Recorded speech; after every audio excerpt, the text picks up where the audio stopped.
Hey, if this is your first time stopping by, my name is Brandon. In today's video, we're going to talk about financial knowledge for beginners. And if this is your first time stopping by, hey, click subscribe, share the channel if you like. Check out some other videos where I go into details about how to build a business from the ground up and also how to manage your finance. And with that being said, we're going to jump right into today's videos. Today, in today's times, a lot of people are struggling financially is because they have received the wrong information from people that have no knowledge or no skills or even any friends that have actually built wealth or are in a position to build wealth or who has any assets at all, and I was once a victim of that until I got me a mentor. This is why I say one of the best things to do is to invest in yourself, invest in the reading and learning these things, because I was once a victim of the old school way of thinking. Get a good job, go to college, and you'll be able to make a good amount of money. But the fact at hand is that even college graduates are not making that much money anymore.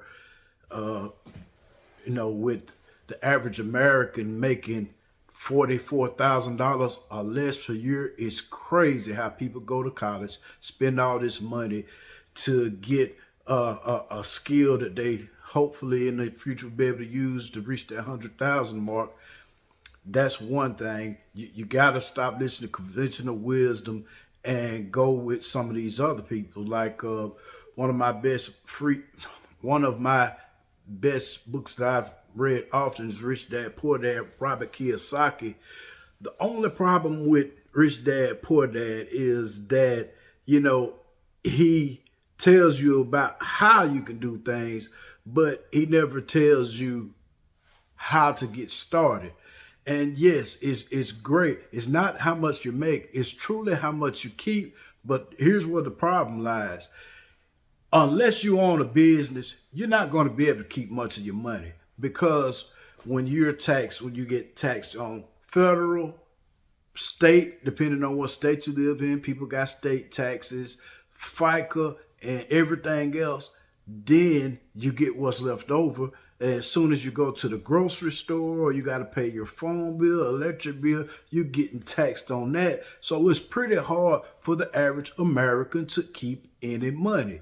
The only thing, since it's right now it's income tax time, if I had to start it all over with $1,000, instead of doing like this video say, invest in these Netflix stocks and in 30 days you could flip this $100, I would start and set myself up a holding company or an LLC and put my money from my side hustle into that. Why is that? Because this is the real flex. This is where the wealth in action comes into play, because as long as you're working for somebody else, you'll never be able to get ahead. That's why it's called a job. You just over broke. And right now, the way things looking, a lot of people under broke.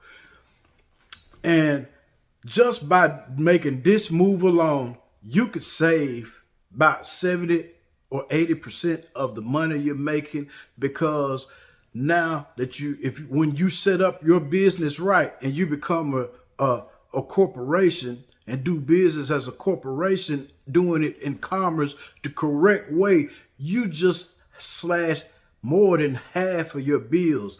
This means your light, your electric. It all depends on how you set up when you go into business. And buyer beware. Please don't go to what I like to call these paper mills, because they are the ones, they set you up and they add all this other stuff for extra fees. Man, go with an attorney or a good consultant that you may know that have been doing this stuff for years, because you can go to LegalZoom and I forget who are all these other paper pushing places. They give you these documents and stuff. Well, if you don't set it up right and you're a single member LLC, you do know that it's the same as you being a sole proprietor. But moving on for that. And a lot of people are uneducated on how money in the markets really work.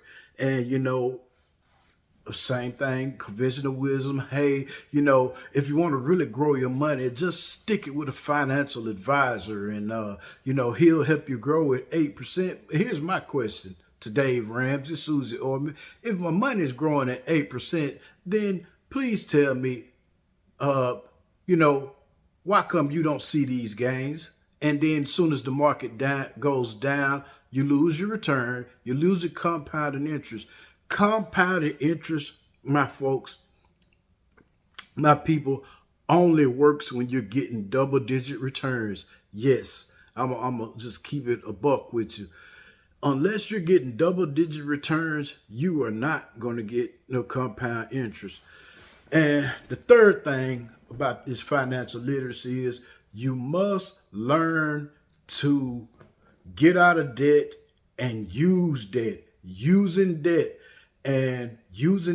can pay off quite well, pretty handsomely. A lot of these millionaires and billionaires, they own businesses, they buy debt, i.e. whether it's real estate and a couple of other options that I won't get into on this video.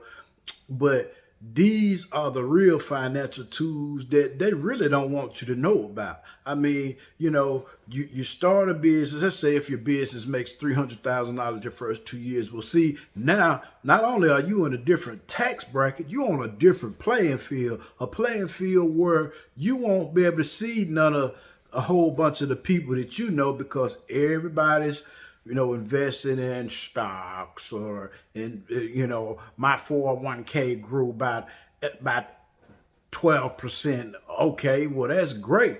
But the funny thing about them 401k plans is they look like gains, but every bit of your gain goes to the company before it goes to you. And the next thing I would like to talk about is liquidity. I know it's a lot of people out here talking about, you should start an emergency fund, or, have a fund for an emergency. Here's my question. What can the emergency possibly be? If most people today are overpaying on cars, they got new cars, people are staying in really, really nice and expensive places to stay, apartments and apartment homes. Like, what emergency will you need an emergency fund for? And if you do want to set up an emergency fund, why would you put it somewhere that's only giving you 0.3%?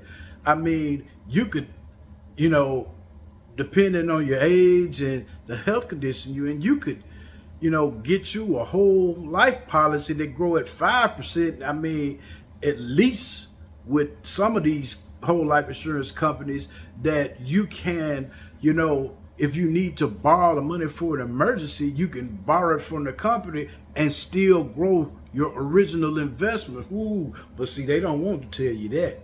So my thing is, get more financially educated here. And if you want to do that and you don't know how, click and subscribe to this channel, because this is what we talk about all the time, about building a business and the way that real financial markets work. It's a lot of people out here that's pushing a lot of fake information. You got people out here talking about, if you get a buy a shell corp, that you'll be able to get $350,000 lines of credit within the next 30 days, and then the next year they see you should be a millionaire. I'm here to tell you, this is simply not true.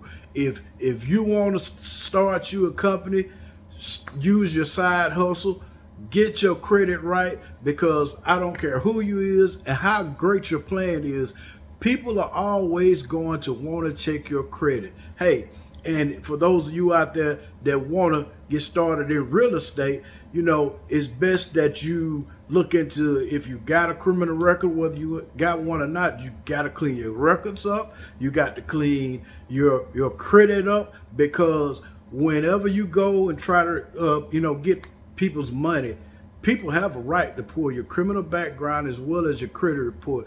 Man, don't believe all these gurus that think just because you have a company that you would be able to just get huge lines of credit. Heck, a lot of people don't even have personal lines of credit more than $5,000, and I don't know why they lying to people, telling people that they will be able to get these huge amounts lines of credit when your personal credit's messed up. It's just crazy to me. Well,